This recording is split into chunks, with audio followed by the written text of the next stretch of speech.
And now the Falcons have finally made the move we have been begging them to make. It's official. Kirk Cousins to the bench.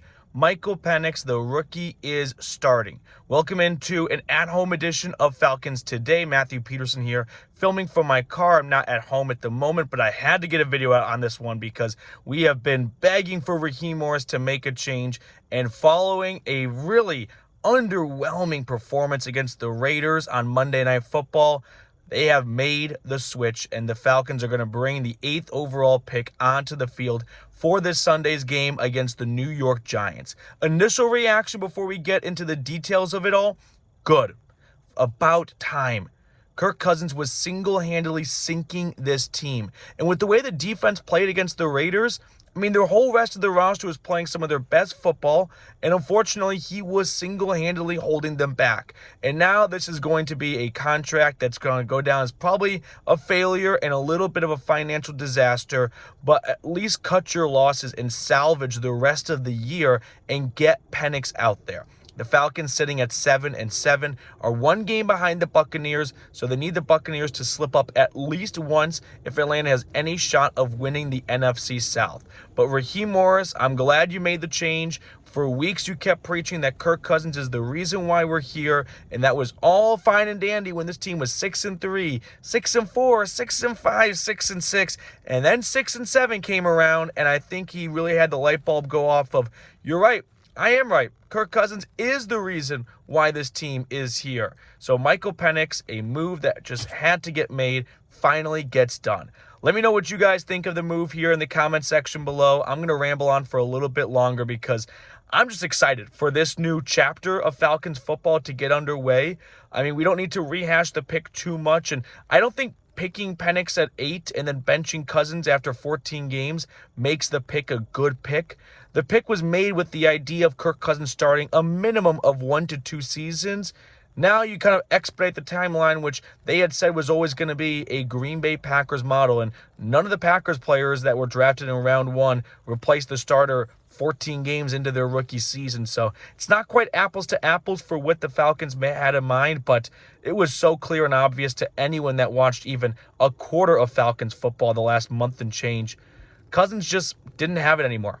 I can't diagnose it. I'm not really sure where he lost his fastball, how he lost it, if it's him aggravating the Achilles injury and he doesn't have the confidence to plant off his back foot. But when Raheem Morris got back to Atlanta and spoke to the media today and did not announce that Kirk Cousins would be the starter like he had in previous weeks, you kind of felt like, the wheels are in motion for a change to be made, and there it is. Now, for the financial side of things here, it's not super simple. The Falcons gave him $90 million guaranteed. If he's on their roster for 2025, an additional $10 million comes guaranteed. So let's just start with the $90 million. If Atlanta just outright releases him after the year, they've got $65 million dead cap hit, which up until last year would have been the largest dead cap hit in NFL history, but Russell Wilson getting released by the Broncos was an $85 million dead cap hit. So see how the Broncos are doing? They just beat the Falcons a month ago. You can stomach that. It's just a really bad look for everyone in the front office because you're flushing a ton of dollars down the drain, and sometimes owners aren't on board with that. Lucky for the Denver Broncos, they have the richest owners in the NFL, so they were okay with it. Not quite sure if Arthur Blank will be okay with it, but he was okay with the benching, so I'm guessing he is in on making a change, not just for the rest of the season, but for long-term as well. So that's kind of the financial side of things. Now, if you're wondering, what about a trade? All right, let's discuss the possibility of a trade. Kirk Cousins has a no-trade clause, so you're going to have to find a team that Cousins is okay getting dealt to. Now, maybe he'll be happy to go to any team that still views him as a starter so he can continue to play, but if Kirk Cousins does not play a single snap for the rest of the season in Atlanta, what team is calling? Look at the last 5 games for Cousins. 1 touchdown, 9 interceptions, a 1-4 record. Good luck finding any buyers, I would say. So a trade with the no-trade clause along with his overall play just seems a little bit far-fetched in my opinion. But let me know, once again, not just your one-word reaction, but do you agree with the move altogether? Make sure to subscribe down below in the comment section if you have not already.